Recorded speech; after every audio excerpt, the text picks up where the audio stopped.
അതിശക്തമായൊരു പ്രാർത്ഥന ഞാൻ പറഞ്ഞു തരട്ടെ.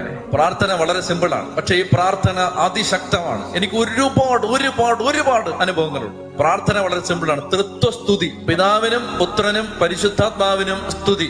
എന്ത് ചെയ്യണമെന്നറിയാമോ?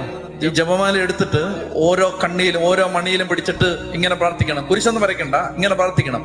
പിതാവിനും പുത്രനും പരിശുദ്ധാത്മാവിനും സ്തുതി, ആദിയിലെ പോലെ ഇപ്പോഴും എപ്പോഴും എന്നേക്കും ആമേൻ. അങ്ങനെ 10 അങ്ങോട്ട് ചൊല്ലുക. അപ്പൊ സ്വർഗസ്ഥനായ പിതാവെ ചൊല്ലാൻ ഒരു മണി ഇവിടെ ഇതാ വെയിറ്റ് ചെയ്യാണ്. അവിടെ വരുമ്പോ ഇത് ഓർത്ത് വെച്ചിരിക്കണം. പരിശുദ്ധാത്മാവേ ഒരു കൊടുങ്കാറ്റായി, ഭർത്താവിന്റെ പേര് മോനച്ചൻ എന്നാണ് കേട്ടോ. പരിശുദ്ധാത്മാവേ ഒരു കൊടുങ്കാറ്റായി മോനച്ചന്റെ ചങ്കിലേക്ക് ആഞ്ഞടിക്കണമേ, മദ്യപാനം എടുത്തു മാറ്റണമേ. പിതാവിനും പുത്രനും പരിശുദ്ധാത്മാവിന് സ്തുതി, ആദിയിലെ പോലെ എപ്പോഴും എപ്പോഴും എന്നേക്കും ആമേൻ. കഴിഞ്ഞാൽ 10 അങ്ങനെ 10 അങ്ങോട്ട് കഴിഞ്ഞാൽ